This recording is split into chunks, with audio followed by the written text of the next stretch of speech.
लेकिन पूरा turn around, आपकी लाइफ का पूरा बदलाव सिर्फ परमेश्वर कर सकता है। A break in prayer, a break in Jesus. आज अगर बदलाव लाना है तो कलीसिया को प्रार्थना करनी होगी। रोना प्रभु को हिला नहीं सकता, विश्वास उसको हिलाता है। बाइबल कहती जब इजरायली लोग प्रार्थना कर रहे थे कि परमेश्वर हमें राजा की गुलामी से छुड़ा, क्योंकि वचन कहता है कि राजा ने उन्हें कठिन कठिन कामों से उनकी जिंदगी को दुखी कर दिया था, बोझ के नीचे उनकी जिंदगी को कर दिया था। और वचन कहता है कि वो परमेश्वर की भविष्यवाणी को याद करने लगे कि प्रभु ने कहा था कि 400 साल के बीतने के बाद मैं अपने लोगों को मिस्र से छुड़ा लूंगा। वो प्रार्थना करने लगे जब 430 साल बीत गए, जब भविष्यवाणी पूरी नहीं हुई, क्योंकि वो नहीं जानते थे कि कोई भी भविष्यवाणी अपने आप पूरी नहीं होती जब तक आप उस भविष्यवाणी के विषय में प्रार्थना नहीं करते या काम नहीं करते। इसलिए नए नियम में लिखा हुआ है कि भविष्यवाणियों को तुच्छ ना जाना जाए, और जो भविष्यवाणी तेरे विषय में की गई हैं उनके अनुसार तू एक अच्छी लड़ाई को लड़े। पौलुस ने अपने बेटे, अपने स्पिरिचुअल सन तीमुथियुस से यह कहा। इसका मतलब भविष्यवाणियां अपने आप पूरी नहीं होती जब तक कि उन भविष्यवाणियों के विषय में लड़ा ना जाए। और हमारी लड़ाई इंसानों से नहीं, किसी पार्टी से नहीं, किसी धर्म से नहीं, बल्कि शैतान से है। और हम परमेश्वर के सामने भी प्रार्थना में लड़ते हैं, जिस तरह याकूब लड़ा था और जीत गया था। तो वचन कहता है कि हमें प्रार्थना करना जरूरी है, और उन भविष्यवाणियों के विषय में जो हमारे लिए की गई हैं उनके लिए भी हमें लड़ना जरूरी है, यानी प्रार्थना में फाइट करना जरूरी है। तो वचन कहता है कि जब वो फंस गए वहां पर, उन्होंने प्रार्थना करनी शुरू की। जब उन्होंने प्रार्थना करनी शुरू की तो परमेश्वर ने अपने दास को भेजा, उन्होंने मूसा को भेजा। और बाइबल कहती है मूसा के वचनों के ऊपर जिन्होंने मन लगाया और यह विश्वास किया कि मूसा अपने आप से नहीं आया है, मूसा परमेश्वर की ओर से आया है, और जो परमेश्वर की ओर से ये वचन कहेगा हम उस वचन के ऊपर यकीन करेंगे और हमारी जिंदगी सेम नहीं रहेगी और हम गुलामी से छुड़ाए जाएंगे। वो गुलामी चाहे बीमारी की हो, वो गुलामी चाहे शैतान की हो, वो गुलामी चाहे मानसिक हो, डिप्रेशन की हो, वो गुलामी किसी भी तरह की हो सकती है आपकी लाइफ में।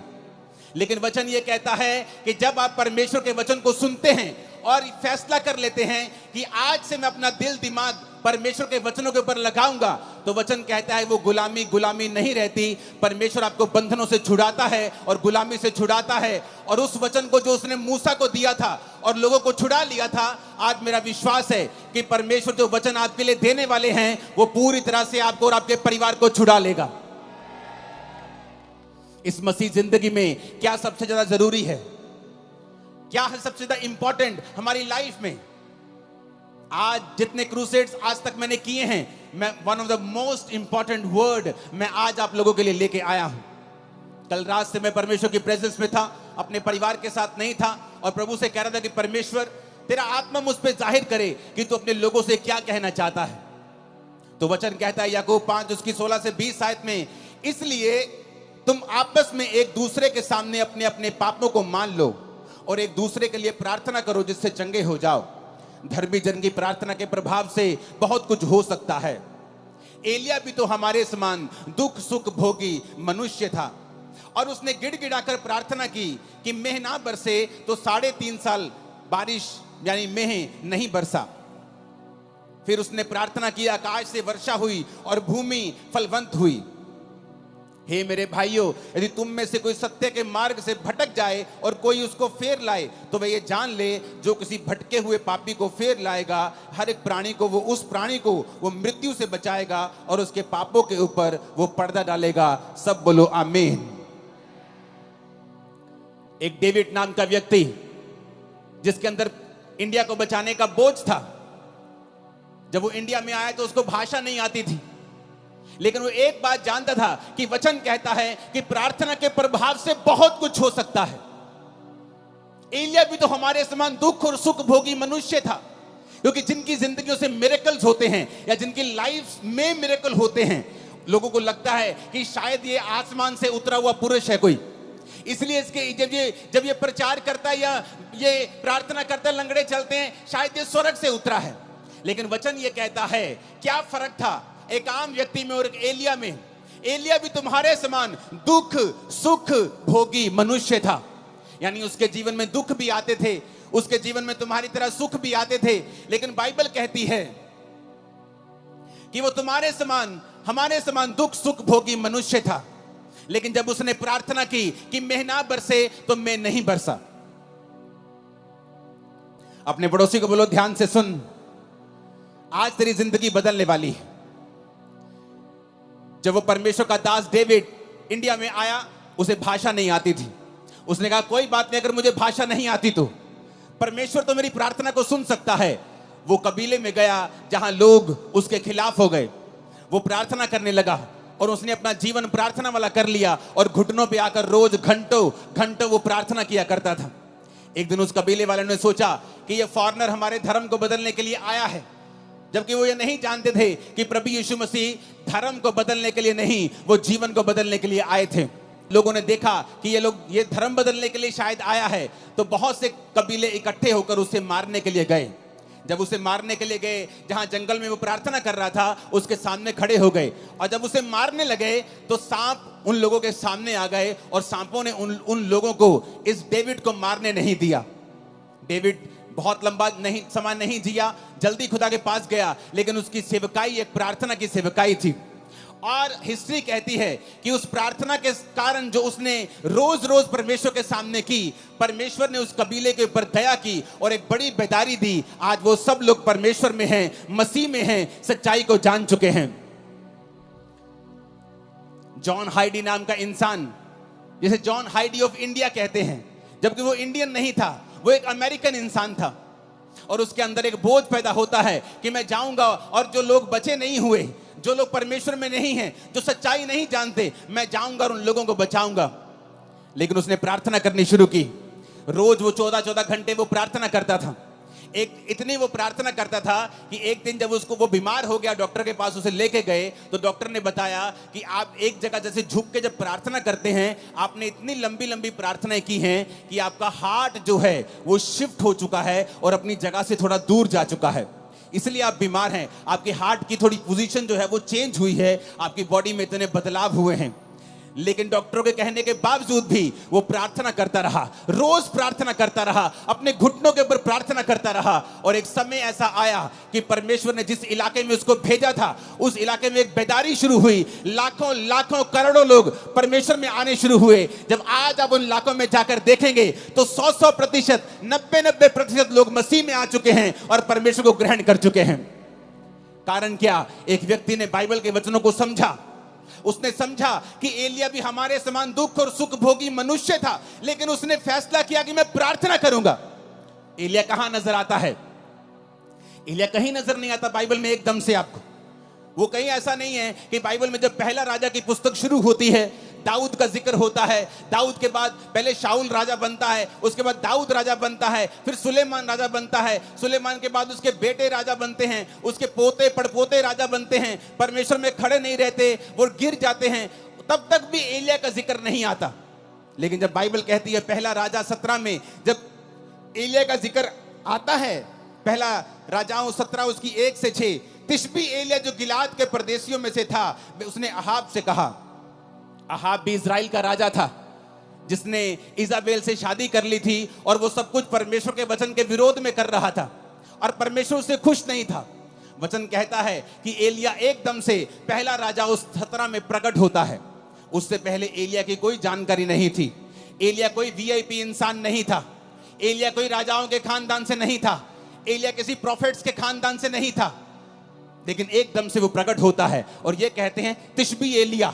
जैसे हम बोलते हैं वो पहाड़ी आदमी, वो पंजाबी आदमी, वो हरियाणवी आदमी, वो यूपी का भाई, वो बिहारी आदमी, उसी तरह कहते हैं तिशबी एलिया एकदम से प्रकट होता है। इजराइल के परमेश्वर के नाम में शपथ खाकर वो राजा के सामने जाके बोलता है कि राजा मेरे कहे बिना ना तो बारिश आएगी ना तो ओस पड़ेगी। लेकिन उससे पहले वो एक बात और कहता है एक आयत में तिशबी एलिया जो गिलाद के परदेशियों में से था, उसने अहाब से कहा, इज़राइल का परमेश्वर यहोवा जिसके सम्मुख में उपस्थित रहता हूं। एलिया कहता, मैं आया हूं राजा, उस परमेश्वर के सामने जिसके सामने मैं उपस्थित रहता हूं। ऐसा जन जिसके कहने से आसमान बारिश देना बंद कर गया 3.5 साल। एक ऐसा पुरुष जिसने प्रार्थना की और आसमान खुल गया फिर 3.5 साल बाद। वो पुरुष जो कोई वीआईपी नहीं था, किसी राजाओं के खानदान से नहीं था, किसी प्रॉफिट से खानदान से नहीं था, एक आम आदमी। एकदम से पहला राजाओं 17 में उसका जिक्र होता है कि तिशबी एलिया नाम का एक पर्सन सीधा राजा के सामने जाके हियाव के साथ हौसले के साथ खड़ा होता है और कहता है, राजा उस परमेश्वर की शपथ जिसके सामने मैं उपस्थित रहता हूं।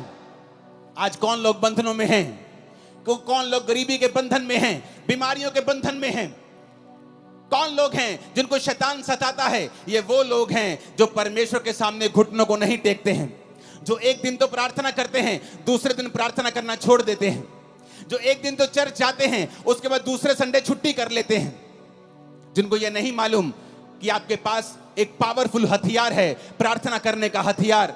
आपके पास अधिकार है, आपके प्रार्थना के प्रभाव से बाइबल कहती है बहुत कुछ हो सकता है। लेकिन आज शैतान ने विश्वासियों को भटका दिया है। आपका फोन आपकी प्रार्थना का स्थान ले चुका है। आपका व्हाट्सएप, आपकी फेसबुक और इंस्टाग्राम आपकी प्रार्थना का स्थान ले चुका है। जब भी आप प्रार्थना करने के लिए बैठते हैं, आपको काम याद आता है, आपको व्हाट्सएप याद आता है, आपकी मम्मी आपको कॉल करने लगती है, आपकी बेटी आपको तंग करने लगती है, क्योंकि शैतान नहीं चाहता आप प्रार्थना करें। तिशबी एलिया, बाइबल कहती है, एक आम इंसान था। आप सोचते हैं मैं एक आम इंसान हूं, मैं कैसे अपनी जिंदगी को बदल सकता हूं? मेरा परदादा भी गरीब था, मेरा दादा भी गरीब था, मेरा बाप भी दिहाड़ी करता था, मैं भी गरीब हूं, तो परमेश्वर मुझे कैसे, हमारे परिवार में इतने सालों से चल रहा, कैसे बदल सकता है? लेकिन वचन कहता है एलिया भी तुम्हारे समान दुख और सुख भोगी मनुष्य था, लेकिन जब उसने प्रार्थना की बेना बरसे तो मैं नहीं बरसा, जब उसने प्रार्थना की मैं बरसे तो मैं बरसा। ऊंची आवाज में बोलो हालेलुया। हम प्रार्थना के महत्व को समझते हैं। एक पास्टर प्रार्थना कर रहा था और काम कर रहा था।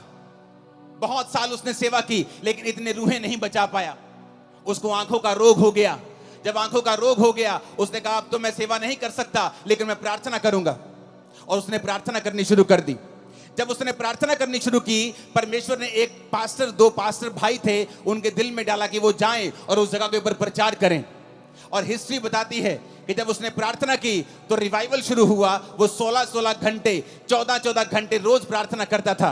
और उस जगह पे जब रिवाइवल आया तो 1 लाख लोग रोज यीशु मसीह को अपना जीवन देने लगे और पूरा इलाका परमेश्वर में आ गया।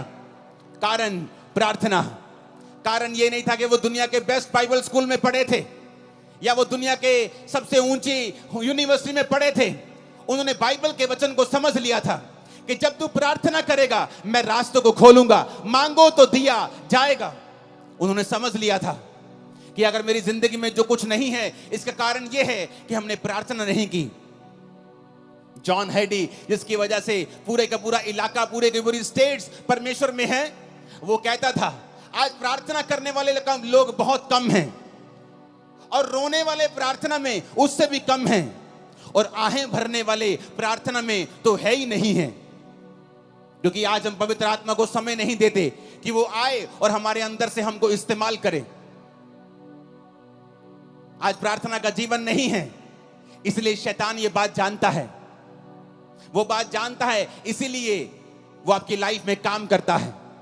लेकिन वचन ये कहता है अगर आप इस प्रार्थना की पावर को समझ जाएंगे, अगर आप समझ जाएंगे आपके पास एक अधिकार है और आप परमेश्वर से प्रार्थना कर सकते हैं, जब तक वो उत्तर ना दे तब तक प्रार्थना कर सकते हैं, आपकी लाइफ कभी भी सेम नहीं रहेगी। मेरी लाइफ में मसीह में आने के कितने साल बाद भी जब मेरी लाइफ में चंगियाई नहीं थी और मैं सेवकाई में आ चुका था, तो पवित्र आत्मा मुझे एक ही बात बोलता था कि तुझे पवित्रताई में रहना है, क्योंकि पवित्रताई में रहने से तो अपनी जिंदगी का बड़े से बड़ा अटैक खत्म कर सकता है। चाहे वो तेरे शरीर के ऊपर हो, तेरी आत्मा के ऊपर हो, तेरे फाइनेंस के ऊपर हो, तेरी सेवकाई के ऊपर हो। अगर तू पवित्रताई में चलेगा और गंदगी नहीं करेगा, व्यभिचार नहीं करेगा, चोरियां नहीं करेगा, तो परमेश्वर तेरी जिंदगी से बड़े बड़े बंधनों को तोड़ देगा और दूसरा पवित्र आत्मा ने कहा अगर तू प्रार्थना करेगा, ये टीम जो मेरे पीछे खड़ी है उनमें से कुछ लोग 20 साल से मेरे साथ हैं, ये लोग जानते हैं किस तरह से जब 2014, 13, 12 की बात है, मैं अपने प्रार्थना रूम में जब ये भी मेरे साथ होते थे, जब प्रार्थना करने के लिए बैठते थे तो रोज 6 घंटे 5 घंटे इनके साथ अकेले मैं प्रार्थना करता था। इनके बाद उठ के फिर मैं अपने रूम में प्रार्थना करता था, उसके बाद रात को प्रार्थना करता था। मेरा सारा दिन प्रार्थना में बीतता था और मैं खुद नहीं जानता था कि मैं इतनी प्रार्थना कर रहा हूं, क्या परमेश्वर मुझे उत्तर देगा। लेकिन वचन कहता है उसमें की गई मेहनत कभी व्यर्थ नहीं जाती। वो आपकी प्रार्थनाओं को सुनता है। जो प्रार्थना आपने 10 साल पहले भी की हैं, प्रभु उनको भी सुनता है। और वचन कहता है कि वो अपने खोजने वालों को प्रतिफल देता है। यानी कि जब आप प्रार्थना करते रहते हैं और उसके साथ परमेश्वर को खोजना नहीं छोड़ते, आप चर्च नहीं छोड़ते, आप फास्टिंग नहीं छोड़ते, बाइबल पढ़ना नहीं छोड़ते, आप संगति नहीं छोड़ते, तो परमेश्वर सारी प्रार्थनाओं का उत्तर देता है। मेरे जीवन में भी ऐसा ही हुआ। जो मेहनत मैं करता गया, जो प्रार्थना मैं करता गया, एक समय आया मसीह में आने के 10 साल बाद परमेश्वर सारी प्रार्थनाओं का उत्तर देने लगा और आज मेरे जीवन में सारी प्रार्थना के उत्तर आ चुके हैं। लेकिन आज भी थोड़े दिन पहले की बात है, जब मैं अपने प्रार्थना के रूम में गया, मैं आपको एक टेस्टिमनी दूंगा, उससे पहले एक वचन हम और पढ़ेंगे। प्रेरितों के काम 3 उसकी 1 से 8 आयत में लिखा है, पतरस और यूहन्ना तीसरे पहर प्रार्थना के समय चर्च में जा रहे थे और लोग एक जन्म के लंगड़े को ला रहे थे, जिसको वो प्रतिदिन मंदिर के उस द्वार पर जो सुंदर कहलाता है बैठा देते थे कि वो चर्च में आने वाले उसे भीख मांगे। उस भिखारी ने पतरस और यूहन्ना को चर्च में जाते देखा और उससे भीख मांगी। पतरस ने यूहन्ना के साथ उसकी ओर ध्यान से देखकर कहा, हमारी ओर देख। और वह कुछ पाने की आशा से उनकी ओर ताकने लगा। तो पतरस ने कहा, चांदी और सोना तो मेरे पास नहीं है, परंतु जो मेरे पास है वह तुम्हें देता हूं। यीशु मसीह नासरी के नाम से चल फिर। उसने दाहिना हाथ पकड़कर उसे उठाया। उसके पांव और टखनों में तुरंत बल आया। वो उछलकर खड़ा हो गया, चलने फिरने लगा, चलता कूदता प्रभु की स्तुति करता हुआ उस चर्च में गया। वचन कहता है आज बहुत से लोग चाहते हैं कि उनकी मिनिस्ट्रीज में लंगड़े चलें, उनकी जिंदगियों से भी बड़े बड़े काम हों, जब वो प्रचार करें उनकी मिनिस्ट्री से भी बड़े बड़े काम हों। लेकिन अगर आप ध्यान से बाइबल पढ़ेंगे तो पतरस और यूहन्ना उस समय लंगड़ा चलाने के लिए या हीलिंग करने के लिए चर्च में नहीं आ रहे थे। वचन कहता है वो प्रार्थना करने के लिए चर्च में जा रहे थे। उनके लिए प्रार्थना इतनी इंपॉर्टेंट थी कि वो घर बैठ के प्रार्थना नहीं करना चाहते थे। वो ऐसे ही उठे कि तीसरा पहर है, चलो प्रार्थना करने के लिए वो घर से निकलते थे। प्रार्थना करने का एक इंपॉर्टेंस, एक महत्वता, एक बड़ा स्थान उनकी लाइफ में था। आज लोग कैसे प्रार्थना करते हैं? मोबाइल ऑन करके, टीवी ऑन करके, बच्चों के साथ कुकर के ऊपर दाल चढ़ा के, राजमा चढ़ा के, और साथ साथ में देखते भी रहेंगे कितनी सीटी हो गई। जैसी आपकी प्रार्थना है फिर वैसा ही रिजल्ट है। टूटी हुई प्रार्थना, बिना फोकस की प्रार्थना और टूटी हुई जिंदगी और टूटा हुआ रिजल्ट, चाहे वो सेवकाई में हो चाहे वो लाइफ में हो। इधर वो जा रहे हैं, कहां? चलो आओ चर्च में चले, तीसरे में प्रार्थना करने के लिए। कहां है? चलो 5 किलोमीटर, चलो चलते हैं चर्च में प्रार्थना करने के लिए। अरे क्या प्रार्थना करने के लिए इतनी दूर जाना? चलो किसी कमरे में बैठ के थोड़ा सा कर लेते हैं प्रार्थना। इंपॉर्टेंस, महत्वता, प्रार्थना के जीवन को कीमती समझना, उसे स्पेशल समझना। अफ्रीका के जाके हिस्ट्री देखो, जिन पास्टर्स ने उन्हें बदला है वो अपनी जिंदगी में 90-92% अपना पैसा परमेश्वर को देते, सिर्फ 8% रखते थे अपने पास। 14 घंटे रोज प्रार्थना करते थे और बोलते थे कि जिस पास्टर की प्रार्थना 8 घंटे से कम है वो अपने आप को फुल टाइम पास्टर बोलना बंद कर दे। और बोलते थे कि जब हम प्रार्थना नहीं करते थे, जोर जोर से बोलते थे, लोग समझते नहीं थे। जब हम प्रार्थना करके जाते थे तो हम जो भी बोलते थे लोगों के हृदय में जाता था और लोग चेंज होते थे। कारण क्या? प्रार्थना। पतरस और यूहन्ना प्रार्थना करने के लिए जा रहे हैं। कोई लंगड़ा चलाने के लिए नहीं जा रहे, हीलिंग करने के लिए नहीं जा रहे, प्रार्थना करने के लिए जा रहे हैं। और रास्ते में लंगड़ा मिलता है, उनकी ओर देखता है और पैसे की आशा से, कुछ पाने की आशा से देखता है। वो कहता है भाई साहब पैसा तो मेरे पास नहीं है, हाँ, चर्च का पढ़ा होगा बहुत, लेकिन मेरे पास तो अपना नहीं है पर्सनल। मैं तुझे पैसा तो नहीं दे सकता, लेकिन वो दे सकता हूं जो तुझे सबसे अधिक चाहिए। यीशु मसीह नासरी के नाम से उठ और चल फिर। आप जानते, लोगों ने इस मिरेकल के बाद पतरस और यूहन्ना को पकड़ लिया। कहते ये अनपढ़ और साधारण मनुष्य हैं, इनकी जिंदगी से इतना बड़ा काम कैसे हो सकता है। कुछ लोग बोले नहीं नहीं, अनपढ़ साधारण मनुष्य तो हैं, पर ये यीशु के साथ रहे हैं। यीशु ने उन्हें 3.5 साल प्रार्थना करना सिखाया है, परमेश्वर के संग चलना सिखाया है। और वचन कहता है कि जब वो प्रार्थना करने के लिए चर्च में जा रहे थे तो रास्ते में लंगड़ा चलाया गया। इतना बड़ा मिरेकल हुआ कि पूरा स्थान चेंज हो गया। यरूशलेम में परमेश्वर के नाम का डंका बजने लगा। कारण प्रार्थना। ऊंची आवाज से बोलो प्रार्थना। नहीं, ऊंची आवाज में, सबसे ऊंचा बोलो प्रार्थना। प्रेरितों के काम 16 उसकी 13 से 15 आयत में लिखा है, सब्त के दिन हम नगर के फाटक के बाहर नदी के किनारे यह समझकर गए कि वहां प्रार्थना करने का स्थान होगा, और वहां बैठकर उन स्त्रियों से जो इकट्ठी हुई थी बातें करने लगे। लुदिया नामक थुआतीरा नगर की एक बैंगनी वस्त्र बेचने वाली एक भक्त स्त्री सुन रही थी, और प्रभु ने उसका मन खोला कि पौलुस की बातों पर वो मन लगाए। उसने अपने घराने समेत उससे बपतिस्मा लिया और विनती की, यदि तुम मुझे प्रभु की विश्वासनी समझते हो तो चलकर मेरे घर में रहो, और वह उन्हें मना कर ले गई। अब यहां पर क्या होता है, यहां पर पौलुस नगर के फाटक के बाहर इसलिए जा रहा है। पुराने टाइम में नगर में फाटक होते थे, शहर बनाई होती थी या फाटक होते थे, तो वो फाटक के बाहर जाना चाहता था, नगर के बाहर, ताकि वो वहां पर प्रार्थना कर सके। नगर के अंदर भी प्रार्थना वो कर सकता था, लेकिन क्यों आज प्रेरितों के काम वाले मिरेकल्स चर्चिस में नहीं होते हैं? क्योंकि वैसी इंपॉर्टेंस परमेश्वर को चर्चों में नहीं दी जाती है।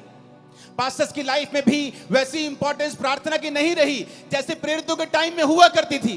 वो प्रार्थना किसी घर में भी कर सकते थे, लेकिन बाइबल कहती शाम को स्पेशल वो उठे गए नगर से बाहर। तब ऐसा भी नहीं था कि गाड़ियां थी, बड़ी बड़ी गाड़ियां थी कि 10 मिनट लगेंगे, चलो गाड़ी में चलते हैं। चल के जाते थे, गधों पे जाते थे, घोड़ों पे जाते थे लोग। तो वचन कहता है कि वो नगर के फाटक के बाहर नदी के किनारे ये समझ के गए कि यहां कोई प्रार्थना करने का स्थान होगा। आओ हम कहीं अकेले एकांत में, जहां कोई हमें देखे ना, हम बैठकर परमेश्वर के सामने प्रार्थना कर सकें। पौलुस को किसी चीज की जरूरत नहीं थी, कोई उसको बीमारी नहीं थी, उसको कोई बरकत नहीं चाहिए थी, लेकिन परमेश्वर के साथ एक रिलेशनशिप, प्रभु के साथ एक संबंध। प्रार्थना उसका रिजल्ट है कि जब आप परमेश्वर के साथ जुड़ जाते हैं, आप रोज उसके साथ समय बिताना चाहते हैं। और वो जा रहा है नगर के बाहर, और नगर के बाहर नदी के किनारे कि यहां कोई प्रार्थना करने का स्थान होगा। और वहां पर उसे एक औरत मिलती है जो बहुत अमीर थी, बहुत ही ऐसी औरत जिसका समाज में एक प्रभाव था। और वो परमेश्वर के वचन जब वो बातें करने लगता है, ये समझ गया कि यहाँ कोई नहीं होगा, लेकिन वहां पे बहुत सी औरतें होती हैं। तो पौलुस प्रचार करने लगता है, और वो औरत भी ध्यान से सुनने लगती है। और जैसे जैसे वो सुनने लगती है, परमेश्वर का आत्मा उसे छूता है, और जब उसको छूता है उसका घराना और वो बपतिस्मा लेने लगते हैं, और बपतिस्मा लेके पौलुस को अपने घर ले जाते हैं। हमें क्या शिक्षा मिलती है यहां से? कि पौलुस भी प्रचार करने के लिए वहां नहीं गया, पौलुस भी प्रार्थना करने के लिए वहां जा रहा था। लेकिन जब वो प्रार्थना करने के लिए वहां जा रहा था तो वहां उसे प्रचार करने का मौका मिला। पतरस भी प्रार्थना करने के लिए चर्च में जा रहा था, लेकिन वहां उसे चंगाई करने का मौका मिला। तो हम क्या देखते हैं? वो सेवकाइयां जिनकी सेवकाइयों से ज्यादा हीलिंग्स होती हैं, और रूहें भी उन्हीं सेवकाइयों में बचती हैं जिन्होंने प्रार्थना को प्रथम स्थान दिया हुआ है, जिनकी जिंदगी में प्रार्थना प्रथम स्थान के ऊपर है। जो लंगड़ा चलाने के लिए प्रार्थना नहीं कर रहे, वो प्रार्थना करने के परमेश्वर के सामने उन्हें जाना है। वो प्रचार करने के लिए बाइबल नहीं पढ़ रहे, वो पढ़ रहे हैं क्योंकि परमेश्वर के साथ उन्हें समय बिताना है। और प्रार्थना करने के लिए नदी के किनारे कहीं बाहर जा रहा है, और परमेश्वर उसे वहां पर मौका देता है कि वो प्रीच करे। यानी रूहें भी प्रार्थना करने का रिजल्ट है, रूहें बचना, और चंगाई भी प्रार्थना करने वाली मिनिस्ट्री का ही रिजल्ट है। आज हम भूल चुके हैं। एज ए बिलीवर हमारा पहला काम है परमेश्वर के सामने रोज जाना और प्रार्थना करना, क्योंकि शैतान कुछ भी करेगा, आपकी प्रार्थना के जीवन को वो खत्म करने की कोशिश करेगा। क्योंकि जिस दिन आपकी प्रार्थना लग गई, प्रार्थना में ब्रेक लग गई, उस दिन जीसस से आपकी ब्रेक लग गई। A break in prayer, a break in Jesus. प्रार्थना में ब्रेक का मतलब है जीसस से ब्रेक लग जाना। शैतान ये बात को जानता है। बाइबल पढ़ के देख लो, जहां जहां प्रार्थना हुई वहां वहां परमेश्वर ने बहुत सी चीजों को बदला है। जिन्होंने प्रार्थना नहीं की वो विष मांगते रह गए हैं। आपका परमेश्वर परमेश्वर है, वो जीनी नहीं है कि आप उस रगड़ेंगे और वो निकलेगा और आप कहेंगे मुझे ये चाहिए। वो परमेश्वर है, उसका वचन कहता है मांगो तो दिया जाएगा, ढूंढो तो तुम पाओगे, खटखटाओ तो तुम्हारे लिए खोला जाएगा। तुमने कंप्लेंट की है अपने पास्टर से, अपने पति की, कि ये नशा करता है, अपने बेटे की नशा करता है, लेकिन कभी प्रार्थना नहीं की। हाँ मैंने की है प्रार्थना। कितनी देर? आधा घंटा। एक बार की? अच्छा रोज की? हाँ मैंने 2 महीने की। उसके बाद मैंने प्रार्थना करनी बंद कर दी। मैं चर्च में भी कम जाती हूँ, कभी कभी जाती हूँ बड़ी मीटिंग में, लेकिन मैं पास्टर को रोज फोन करके तंग करती हूँ कि मेरे लिए, मेरे बेटे के लिए प्रार्थना करना। वचन कहता हर एक व्यक्ति अपना बोझ स्वयं उठाएगा। आपका पास्टर आपको वचन देगा, हाँ वो आपके बेटे के लिए प्रार्थना भी करेगा, लेकिन परमेश्वर ने आपकी ड्यूटी लगाई है, तू बच, तेरा घराना बचाया जाएगा। तू कैसे बचेगा, तू कैसे बचेगी अगर तेरी प्रार्थना जीरो है तो? एक आदमी को परमेश्वर ने कहा मैं तुझे इस्तेमाल करूंगा, इस जगह में, इस नगर में, इस देश में तुझे इस्तेमाल करूंगा। वो चला गया। पवित्र आत्मा ने कहा प्रार्थना करनी पड़ेगी। प्रार्थना करता रोज, क्योंकि उसको चर्च से पैसा नहीं लेना था, तो वो शाम तक काम करता था, शाम के बाद आता था और प्रार्थना करता था। जब कुछ साल रिजल्ट नहीं आया तो उसने फैसला किया कि अब मैं काम नहीं करूंगा, अब मैं सिर्फ प्रार्थना करूंगा। तो परमेश्वर ने उसका कुछ इंतजाम किया, कुछ रिटायरमेंट का इंतजाम किया, पैसों का इंतजाम किया कि वो 24 घंटे प्रार्थना कर सके, और वो लगातार उस देश के लिए प्रार्थना करने लगा। 7 साल के बाद जब वो लगातार प्रार्थना करने लगा, उस देश में एक लॉ पास हो गया, सारे वेश्या के अड्डे, सारी दारू की दुकानें बंद हो गईं, और देश के 99% लोगों ने परमेश्वर को ग्रहण कर लिया। उसकी इंटरव्यू हुई, लोग उसके पास आके पूछने लगे क्या किया आपने, आपने ऐसा क्या किया कि ये सारे लोग परमेश्वर में आ गए? उसने कहा आओ मैं तुम्हें दिखाता हूं। वो अपने प्रार्थना के कमरे में उन्हें ले गया, और लकड़ी का कालीन था, सॉलिड लकड़ी का, और उसमें घुटनों के निशान पड़े हुए थे। उसने कहा ये मेरा मूल्य है परमेश्वर के सामने, जो मैंने इन लोगों के लिए प्रार्थना की है, और परमेश्वर ने मेरी प्रार्थना को सुना है।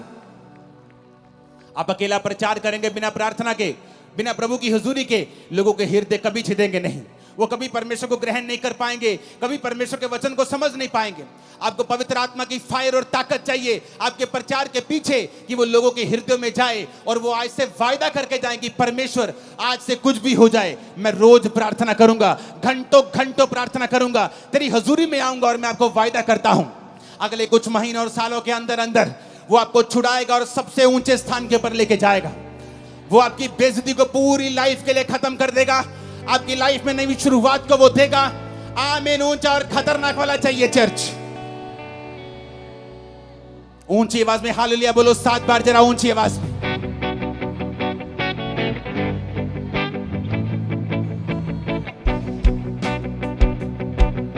Hallelujah, hallelujah.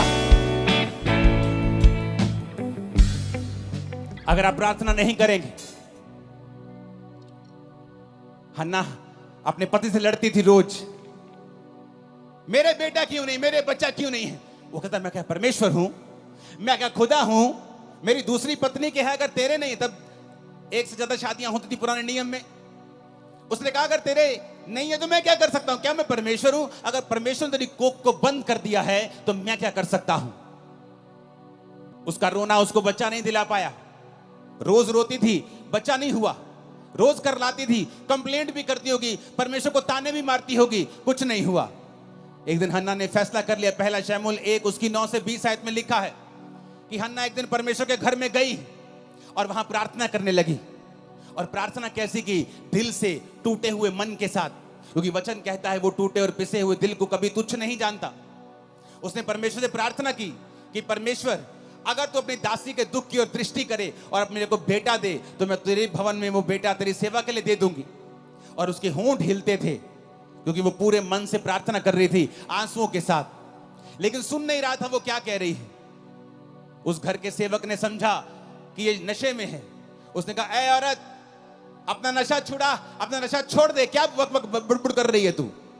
उसने कहा मैं नशे में नहीं आई हूं प्रभु के दास, मैंने जो कुछ भी अब परमेश्वर को कहा है बहुत ही शोकित और कुड़ाई जाने के कारण कहा है। लोगों ने मुझे ताने मारे हैं, मेरी सौतन ने मुझे ताने मारे हैं, सास ने, सब ने ताने मारे हैं, मेरा दिल टूट गया है। मैंने फैसला कर लिया है कि मैं अपना जीवन प्रभु को दूंगी, मैं प्रार्थना करूंगी और परमेश्वर को अपना बेटा भी चढ़ा दूंगी। आपका एक फैसला प्रार्थना करने का, आपका एक फैसला सेवा करने का, आपका एक फैसला पवित्रताई में चलने का आपकी पूरी लाइफ की बेइज्जती को बड़ी इज्जत में चेंज कर देगा। मैं भविष्यवाणी कर रहा हूं। आपकी सेवकाई को पूरी तरह से बदल देगा। मैं भविष्यवाणी कर रहा हूं। आपके बच्चों की लाइफ को पूरी तरह से बदल देगा। मैं भविष्यवाणी कर रहा हूं। आमीन। ऊंचाई आशीष आपकी है चर्च। Hallelujah, hallelujah. क्या आज आप फैसला करते हैं प्रार्थना करने का? क्या फैसला करते हैं? ये जानते हैं कि कोई भी व्यक्ति, कोई भी रिश्तेदार, कोई समाज, आपके एरिया का कोई बड़ा व्यक्ति भी आपकी लाइफ को चेंज नहीं कर सकता है। कुछ देर के लिए आपकी हेल्प कर सकता है, लेकिन पूरा टर्न अराउंड, आपकी लाइफ का पूरा बदलाव सिर्फ परमेश्वर कर सकता है। और वो तो आपको कहता है, ये दुनिया के थके हारे और बोझ नीचे दबे लोगों, मेरे पास आओ, मैं तुम्हें विश्राम दूंगा। मुझसे सीखो, मैं मन में दीन हूं, नम्र हूं। अपना जुआ मुझे दे दो। तुम्हारा जुआ भारी है, तुम्हारा बोझ भारी है, तुम्हारी बीमारियों का बोझ तुम नहीं उठा पाओगे, डिप्रेशन का बोझ तुम नहीं उठा पाओगे। मेरा बोझ ले लो। उसका बोझ क्या है? प्रार्थना करना उसका बोझ है, रूहों को बचाना उसका बोझ है, परमेश्वर के वचन के अनुसार चलना उसका बोझ है। उसने कहा तुम मेरे अनुसार चलो तो तुम अपने मन में विश्राम पाओगे। वो विश्राम जो बड़े बड़े खरबपतियों को दिल में नहीं है। सब कुछ होते हुए इसलिए वो सुसाइड कर लेते हैं। बड़े बड़े मिलियन फॉलोअर्स वाले, 20-20 मिलियन फॉलोअर्स वाले सुसाइड कर लेते हैं क्योंकि उनके मन में विश्राम नहीं है। और जीसस ने कहा, हे दुनिया के थके हारे और बोझ नीचे दबे लोगों, मेरे पास आओ, मैं तुम्हारा धर्म बदलूंगा। ये लिखा नहीं, उसने कहा मैं तुम्हें विश्राम दूंगा। वो विश्राम जो दुनिया तुम्हें नहीं दे सकी, इंस्टाग्राम और फेसबुक नहीं दे सके, वो विश्राम जो सोशल मीडिया तुम्हें नहीं दे सका, तुम्हारा घराना नहीं दे सका, मैं तुम्हें वो विश्राम दूंगा। मेरे पास आओ, मैं तुम्हें विश्राम दूंगा। मुझसे सीखो, मैं नम्र और दीन हूं। अपना बोझ, अपना क्रूस मुझे दे दो और मेरा क्रूस उठा लो, क्योंकि उसका क्रूस हल्का है, उसका बोझ हल्का है। आज अगर बदलाव लाना है तो कलीसिया को प्रार्थना करनी होगी। उसको रोज परमेश्वर की प्रेजेंस में जाना होगा और घंटों परमेश्वर की हुजूरी में बिताने होंगे। देखना फिर क्या होता है। आज बहुत से कम विश्वासी ऐसे हैं जो बेदारी के लिए प्रार्थना कर रहे हैं। बहुत से कम विश्वासी हैं, आप में से बहुत से कम ऐसे होंगे जिसने इस एरिया की बेदारी के लिए प्रार्थना की है। जब आप परमेश्वर के कामों के लिए इस्तेमाल होने लगते हैं, आप प्रभु के लिए, दासों के लिए, प्रभु की सेवकाइयों के लिए, प्रभु के राज्य के लिए प्रार्थना करने लगते हैं और प्रभु के सामने रोज जाने लगते हैं, वो आपके पर्सनल कामों में भी करता है। आपके पर्सनल कामों को भी प्रायोरिटी पे करता है।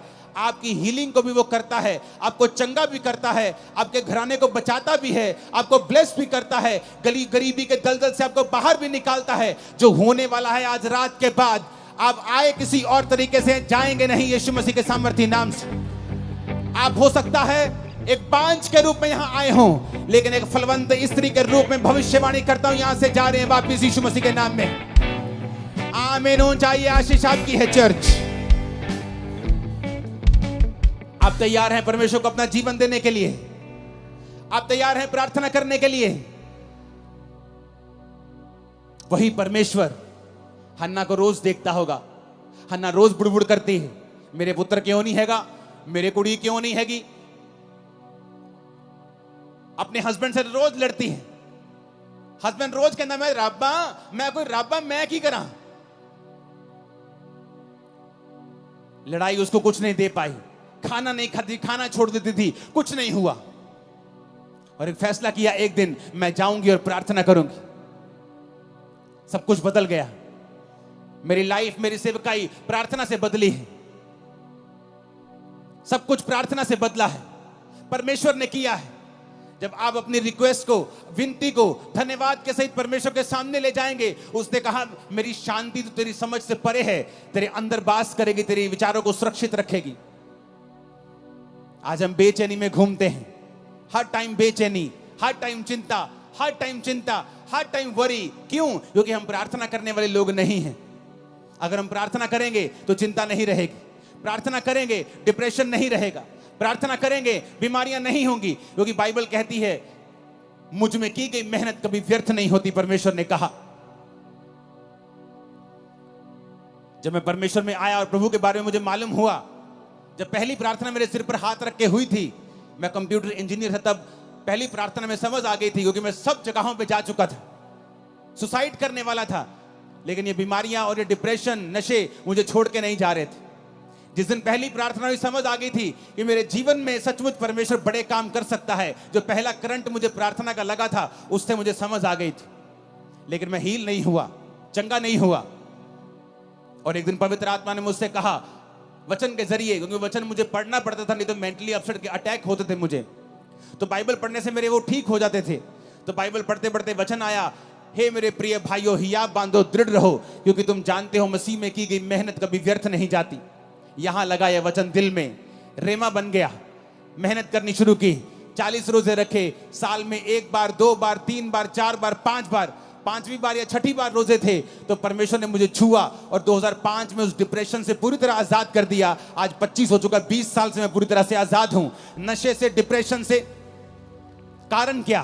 प्रार्थना, जो परमेश्वर ने हमें अधिकार दिए हैं।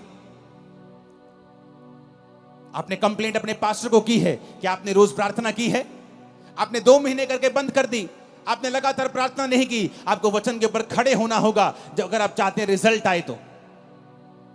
संविधान में लिखा है अगर रजिस्ट्री आपके मकान की आपके नाम पर है तो कोई उस पर कब्जा नहीं कर सकता, लेकिन लोग कब्जा फिर भी कर लेते हैं। फिर आप क्या करते हैं? रोते हैं। क्या रोने से घर छूट जाएगा?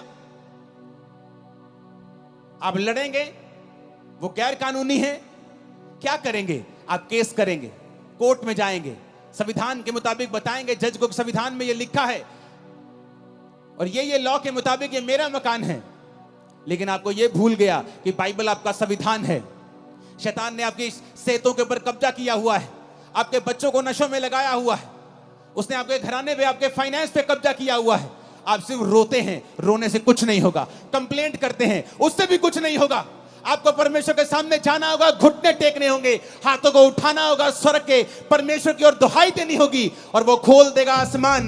मैं आपको फिर कह रहा हूं, वो आसमान खोल देगा और आपको उसी ऊंचाई पर लेके जाएगा जिसके लिए आपको उसने पैदा किया है। लेकिन हमें फैसला करना होगा कि हमारा सोता परमेश्वर है या नहीं।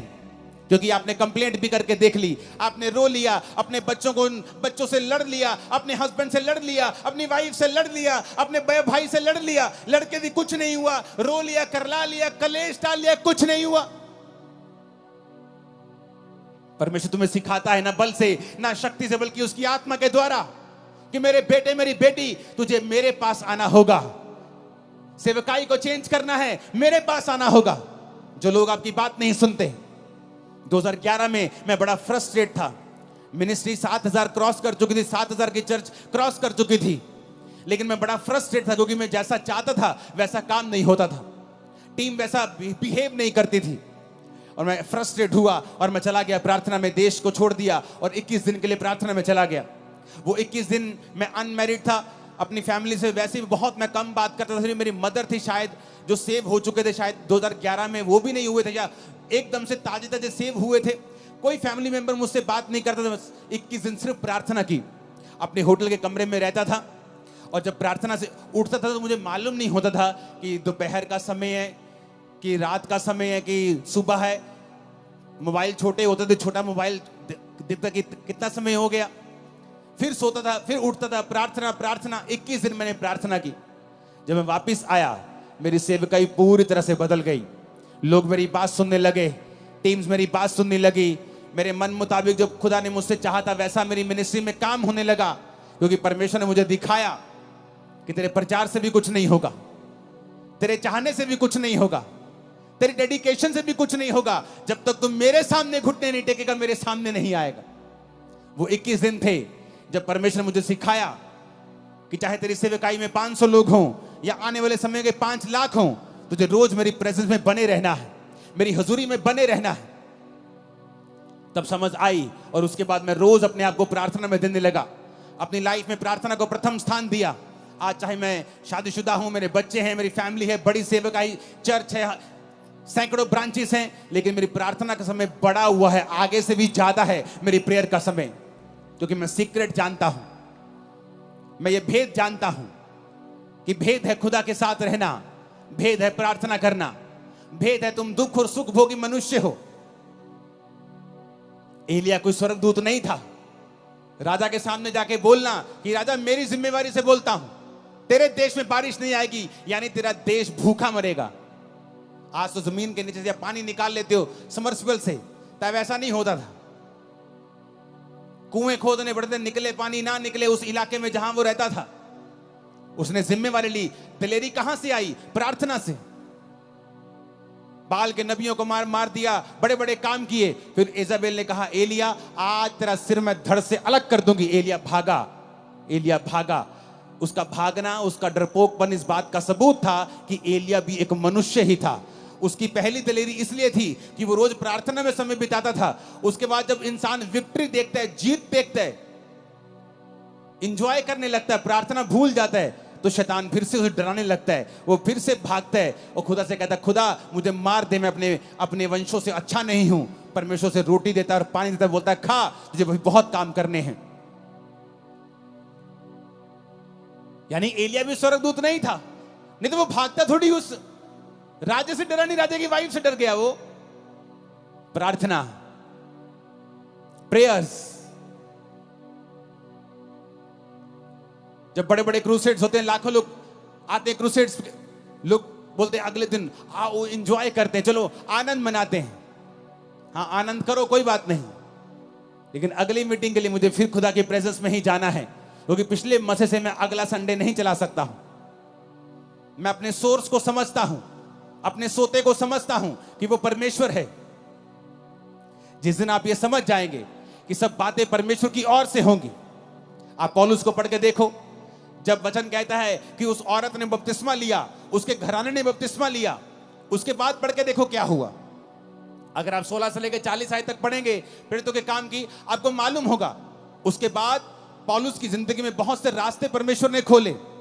बड़ी जगहों के ऊपर वो गया सुसमाचार सुनाने के लिए, और आगे के आगे वो चलता गया। क्यों? उसकी जिंदगी जो थी वो प्रार्थना वाली जिंदगी थी। जब आप प्रार्थना वाली जिंदगी आपकी होती है, आगे के बाद आगे रास्ते खुलते जाते हैं। आप प्रार्थना बंद कर देते हैं, आप उस लेवल पर स्टक हो जाते हैं, अड़ जाते हैं, खड़ जाते हैं। जैसे जैसे पानी बहता हुआ रुक जाता है तो फिर वो स्मेल करता है, बहता पानी स्मेल नहीं करता है।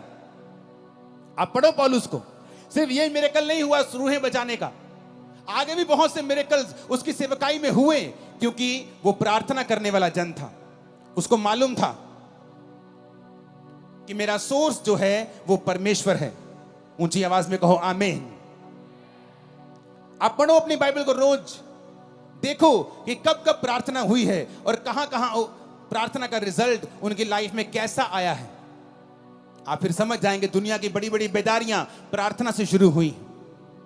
ये आज भी जो लाखों लोग यहां बैठे हैं, ये भी प्रार्थना का ही नतीजा है जो लोगों ने की है कि यहां बेदारी आए। हालेलुया।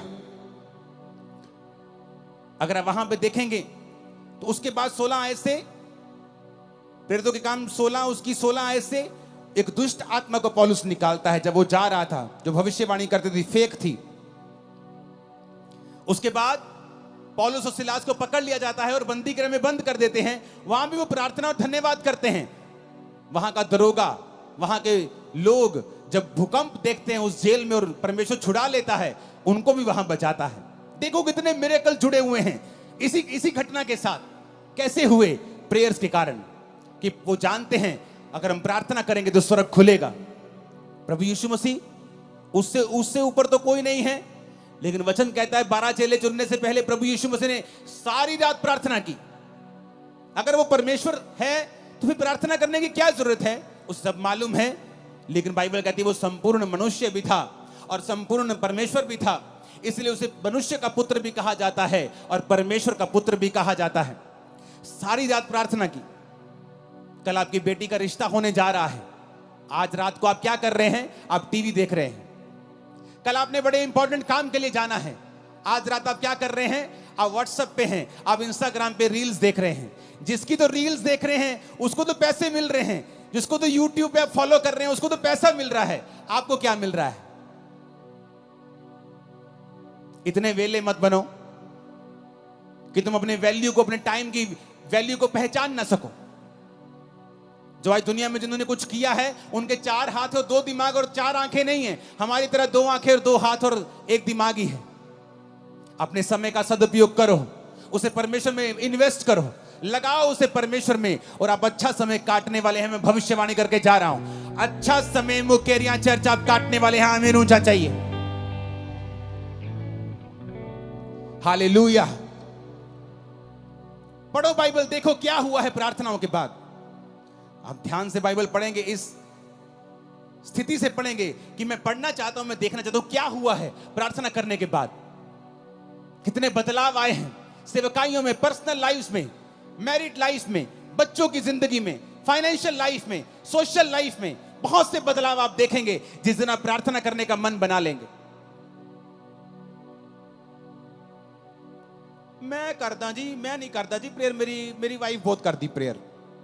और वचन क्या कहता है कि आदमी को लीड करने के लिए चुना गया है। जब आदमी, घर का आदमी लीड नहीं करेगा, वो घर कहीं नहीं पहुंचेगा।